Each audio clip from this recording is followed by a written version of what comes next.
Mengapa manajemen pendidikan Islam berbasis Al-Quran dan Sunnah dipandang penting, serta boleh jadi menjadi satu-satunya solusi terbaik, bukan hanya mengatasi berbagai problem dinamika global saat ini, tapi juga mengantarkan kita suksesan misi yang diamanahkan oleh Allah untuk beraktivitas hidup di bumi.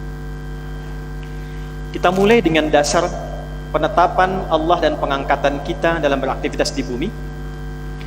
Pertama, Allah Subhanahu wa Ta'ala seperti kita ketahui menugaskan manusia berkehidupan di bumi sebagai khalifah yang memiliki setidaknya 4 makna utama dalam bahasa Arab. Pemakmur, dari kata amar yang berarti bermanfaat. Usia kita disebut umur untuk memberikan kesan bahwa selama berkehidup melahirkan segala hal yang bermanfaat, memandang yang bermanfaat, punya kebijakan membuat yang bermanfaat, memiliki ilmu yang, sehingga dengan itu makna yang kedua dapat membangun kesuksesan di semua lini berkehidupan, melahirkan kebahagiaan di setiap elemen kehidupan, dan yang terakhir, fungsi ini akan dijaga oleh setiap generasi yang saling menggantikan. Karena itu khalifah, sifat dari kata khalafa, yakhlifu atau yakhlufu, juga memiliki arti keadaan yang saling menggantikan dan tidak akan abadi. Setiap kita saat ini pasti akan digantikan oleh yang lainnya dan bertugas membangun kemanfaatan, kemajuan, kesuksesan, dan kebahagiaan. Yang menarik, bekal pertama yang Allah berikan sebagai instrumen untuk mewujudkan semua misi itu di setiap aktivitas kehidupan yang boleh jadi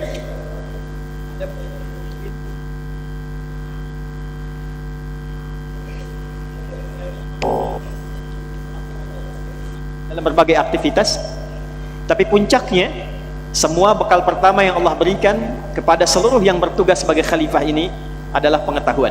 Quran surah kedua Al-Baqarah di ayat ke-31, wa'allama Adam al-asma'a kullaha, dan Allah ajarkan kepada Adam pertama kali sebelum ke muka bumi adalah pengetahuan. Al-ikhwah al-khudur, ya kama arafna an Allah subhanahu wa ta'ala indama khalaqa al-insan al-awwal wa qabla an ahbatahu ila ad-dunya liyaj'alahu khalifatan fil ard fazawwadahu bi shay'in muhimmin jiddan falaysa huwa min syu'un al-maddiyah wala mansab alladhi qad raghiba fihi ba'd al-insan wa innama zawwadahu ta'ala bil 'ilmi wa qala ta'ala wa 'allama Adam al-asma'a kullaha. Fitrah pengetahuan ini ditanamkan dan diajarkan oleh Allah kepada semua nabi yang bertugas di muka bumi. Jadi setiap nabi yang dipilih oleh Allah dari mulai Adam sampai Muhammad sallallahu alaihi wasallam tidak dibiarkan bertugas kecuali diajarkan kepada mereka instrumen pengetahuan untuk membimbing seluruh umat di setiap generasi demi mencapai tujuan-tujuan tadi. Jadi kalau kita urutkan dari Nabi Muhammad sallallahu alaihi wasallam sampai Nabi Adam alaihi salam, kita akan temukan tidak pernah ada nabi bertugas di bumi kecuali melekat pada mereka bimbingan Allah yang menginstal langsung pengetahuan sesuai dengan zamannya. Nabi Muhammad sampai dengan Nabi Adam alaihissalam. Tujuan diinstal pengetahuan ini bukan sekedar menjadi bagian pengetahuan untuk membimbing umat semata, tapi mewujudkan tujuan dasar pemberian amanah Allah kepada setiap manusia di muka bumi. Maka dengan itulah diharapkan lahir kedamaian. Jadi bukan hanya mendidik yang pintar, tapi menghasilkan kedamaian dari pengetahuan itu, ketentraman, kemajuan, disertai kepatuhan dan ketaatan kepada Allah Subhanahu wa Ta'ala. Tidak pernah ada nabi yang diutus oleh Allah membimbing setiap generasi kecuali misi yang dilekatkan pada mereka adalah bagaimana memberikan pencerahan kepada umatnya, mengajarkan pencerahan yang berkemajuan, menghadirkan ketentraman, kedamaian, dan kepatuhan pada Allah Subhanahu wa Ta'ala. Kita urutkan dari Nabi Adam sampai dengan Nabi Muhammad sallallahu alaihi wasallam.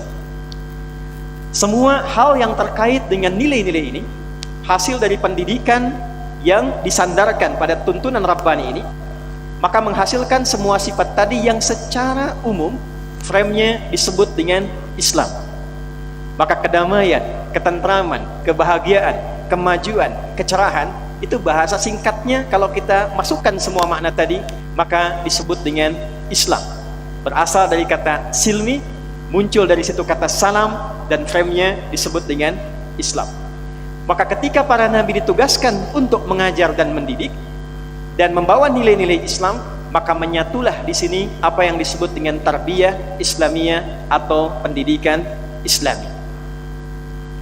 Selanjutnya kita akan coba mengambil model dari pendidikan yang disampaikan oleh Nabi Muhammad SAW, karena ini pendidikan yang paling menarik, paling komprehensif, dan paling berhasil di antara sekian banyak nabi yang pernah bertugas di bumi. Jadi kalau kita lihat, mohon maaf, Nabi Isa alaihissalam diutus, ditempatkan, bertugas di tempat yang sudah maju. Romawi sudah punya kemajuan, tapi bobrok dalam moral. Nabi Daud alaihissalam bahkan punya kemegahan istana. Nabi Sulaiman, Nabi Saleh, dan beberapa yang lain ditugaskan di tempat yang sudah punya peradaban. Tapi menariknya, mengapa Nabi Muhammad SAW ketika diutus tidak diberikan tempat tugas di Romawi yang sudah maju, tidak di Persia yang sudah juga punya imperium, kekaisaran, tapi beliau ditempatkan di tempat yang paling rendah semua nilai-nilai kemanusiaan dan pengetahuannya. Tidak ditemukan pengetahuan yang baik di sana, tidak ada peradaban yang berkemajuan, tidak didapati nilai moral yang tinggi, sehingga semua menyimpulkan akumulasi semua kekurangan itu disebut dengan jahiliyah. Jadi kalau Anda ingin menemukan pezina yang khatam zina, itulah di tempat Nabi diutus. Kalau Anda ingin mencari pemabuk yang khatam semua jenis mabuk, bahkan pemabuk yang paling amatir itu 5 kali dalam sehari mabuknya, itu berada di tempat itu. Kalau Anda ingin menemukan pembegal yang paling sempurna, yang semua kampung begal semua, maka ada di tempat itu. Penipu, pemabuk, koruptor, semua jenis keburukan menyatu di satu tempat itu dan disebut dengan jahiliyah. Maka Allah tidak memberikan tongkatnya Nabi Musa alaihissalam kepada beliau, tidak juga memberikan mukjizat Nabi Isa alaihissalam atau nabi-nabi yang lainnya, tapi yang Allah turunkan Al-Quran dan penjelasan-penjelasan yang diterangkan kepada Nabi dalam bentuk hadis atau sunnah Nabi Muhammad SAW. Maka kita temukan dalam penelusuran ini ada pendidikan Islami yang basicnya bersumber dari bimbingan wahyu Al-Quran dan penjelasan Nabi Muhammad SAW disebut dengan sunnah. Maka transformasi pendidikan yang diberikan oleh Nabi ini berhasil mengantarkan sifat jahiliyah yang kita kenal sekarang dengan khair ummah. Turun Quran surah ketiga Ali Imran ayat 110 untuk memberikan legitimasi atas perubahan itu. Kuntum khaira ummatin ukhrijat lin-nasi ta'muruna bil ma'ruf wa tanhauna 'anil munkar wa tu'minuna billah. Secara singkat hadirin sekalian, apa yang Nabi ajarkan yang bersumber dari Quran itu kemudian diterangkan lewat hadis itu secara luar biasa telah merubah masyarakat jahiliyah yang tadinya terbelakang menjadi masyarakat yang tercerahkan dan berkemajuan, yang mendapatkan langsung persetujuan dan legitimasi dari Allah Subhanahu wa taala yang kita sebut dengan khair ummah. Maka kurang lebih demikian bagannya disampaikan oleh seorang tokoh bernama Syamsuddin Adz-Dzahabi dalam kitab beliau yang fenomenal Syiar A'lam Nubala. Ini kurang lebih yang dihasilkan oleh Nabi selama 23 tahun bertugas. 40 orang yang dididik di Mekah, dikenal dengan As-Sabiqun Al-Awwalun, menghasilkan kemudian 12.000 orang di kota Yathrib, yang hasil pendidikan beliau merubah Yathrib menjadi Al-Madinah Al-Munawwarah, suasana kota yang tercerahkan dan berkemajuan. Selama 23 tahun berhasil melahirkan 38 panglima. Satu panglimanya itu setara kekuatannya bisa menaklukkan Persia dan Romawi. Yang kelak cabang dari panglima itu melahirkan kurikulum yang diadopsi di Afrika Utara. Afrika Utara menjadi provinsi negara Islam pada masa itu. Gubernurnya Musa bin Nusair, panglimanya Tariq bin Ziyad. Kekuatan Pangdam Afrika Utara itu bisa membuka Andalusia, Iberia, Spanyol, Portugis, yang kelak memiliki peradaban sampai dengan 7 abad. Hasil dari pendidikan Nabi yang berkelanjutan. Nabi melahirkan pemimpin, birokrat, ilmuwan, ulama yang tak terhitung, Kemudian saudagar, saya ambil 3 saja dari 5 saudagar terbaik di era Nabi. Yang 3 ini punya aset yang kami hitung sejak di eranya. Utsman bin Affan 850 juta US dollar.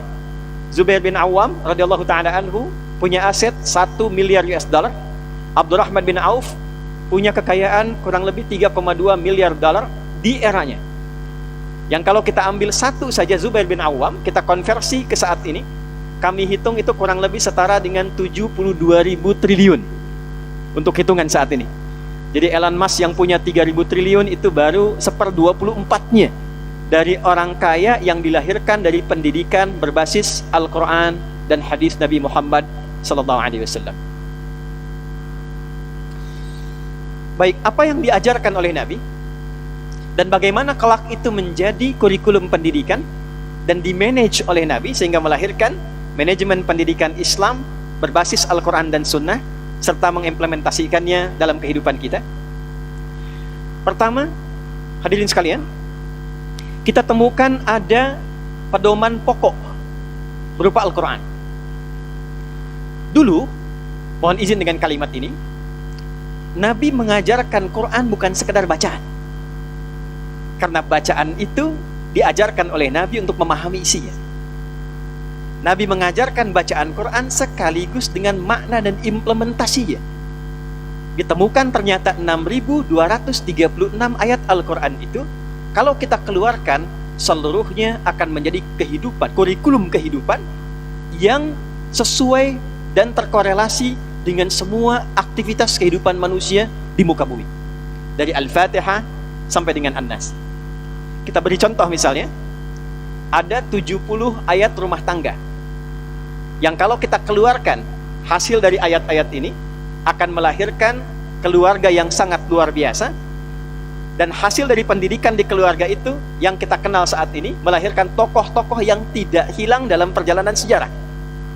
Kita ambil dengan cepat misalnya Al-Imam Asy-Syafi'i, Al-Imam Ahmad bin Hanbal, seorang single parent, ibundanya merawat kedua ulama besar ini dan meneruskan kurikulum yang diteruskan, diajarkan oleh Nabi dan lintas generasi.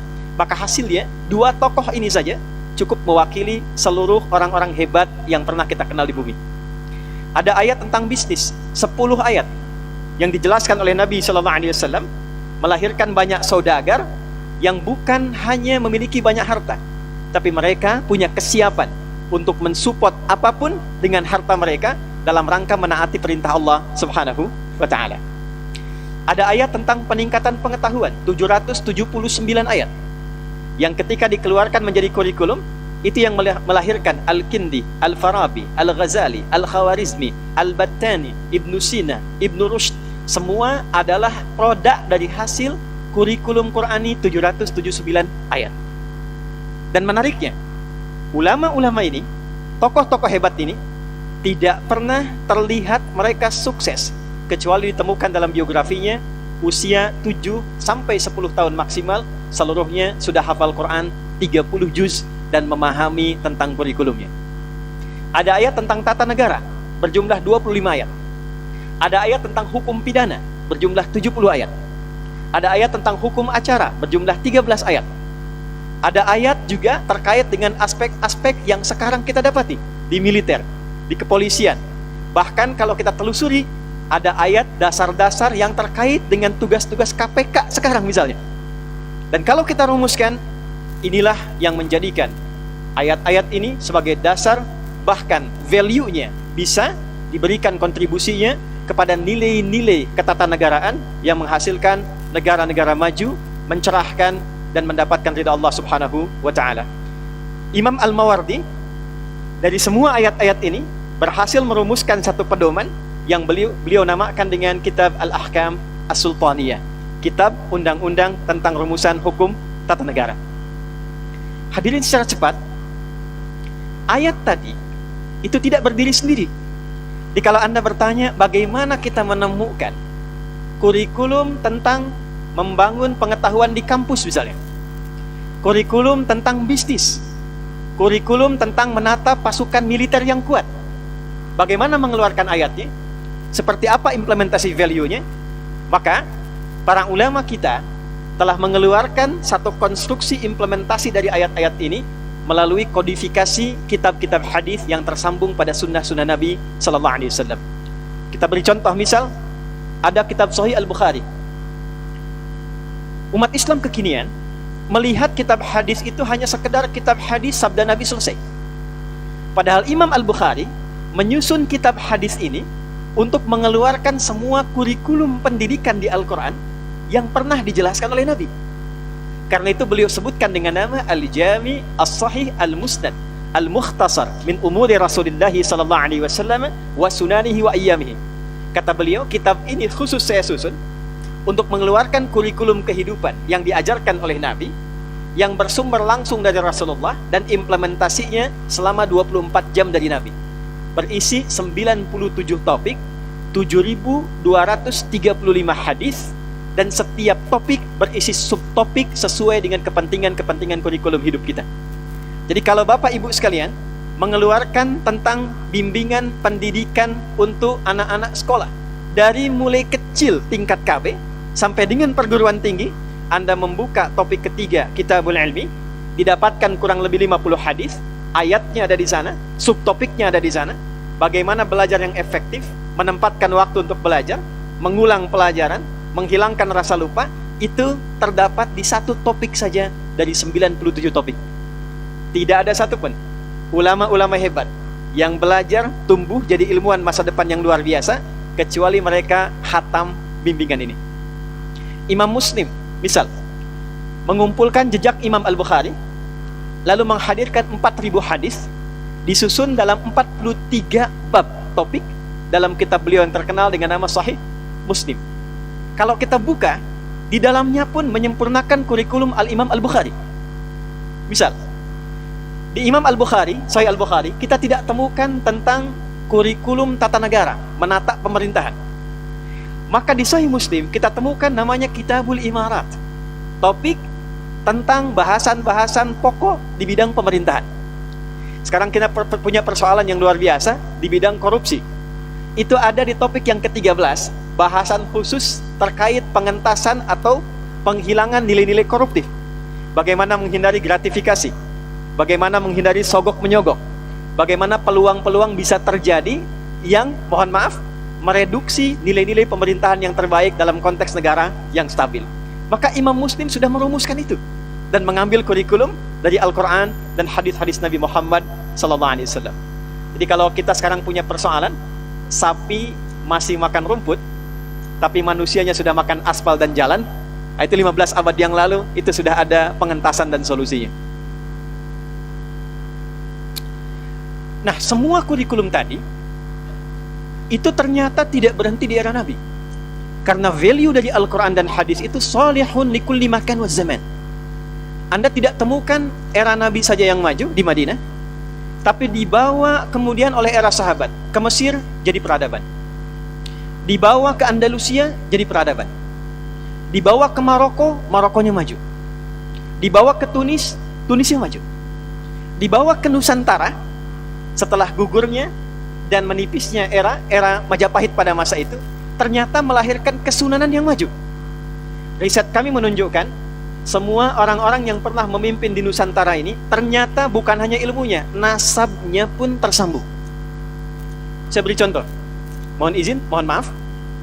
Sunan Gunung Jati, Syarif Hidayatullah, beliau adalah anaknya Syarifah Mudaim, ibunda beliau. Suaminya Syarif Abdullah. Syarifah Mudaim ini punya kakak namanya Abdullah Iman atau Walang Sungsang, punya adik Raja Sengara, ketiganya adalah putra Prabu Siliwangi, punya istri namanya Nyai Subang Larang.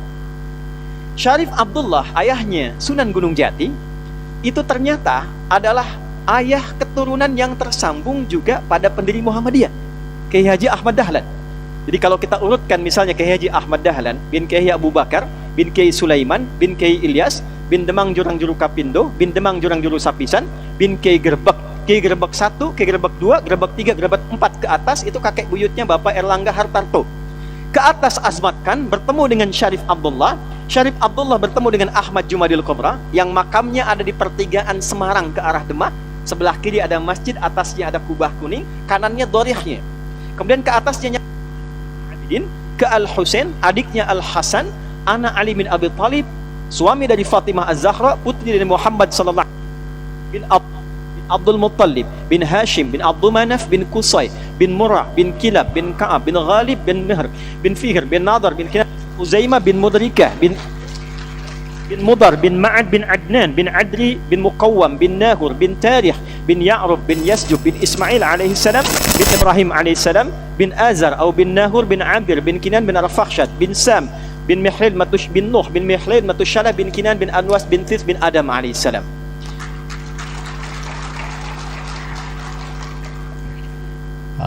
Ini mic-nya agak santai kayaknya.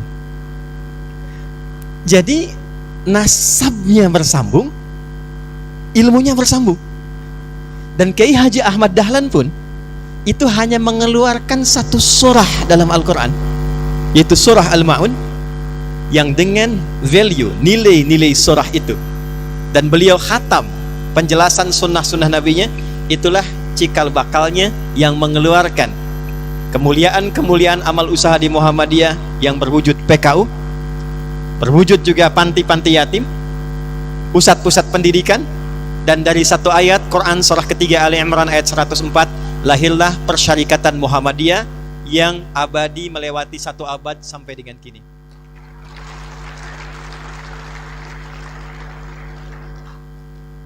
Saya agak cepat hadirin sekalian. Apa saja pokok dari pendidikan Islami itu yang kelak kita kemudian turunkan dalam bentuk manajemennya? Jadi pendidikan Islam itu tidak hanya mengasah kepada aspek intelektual saja, tapi memulai dari aspek spiritual. Dan ini yang akan melahirkan karakter moral. Jadi kedisiplinan, kejujuran, kemuliaan, rendah hati, itu adanya di sini, spiritual.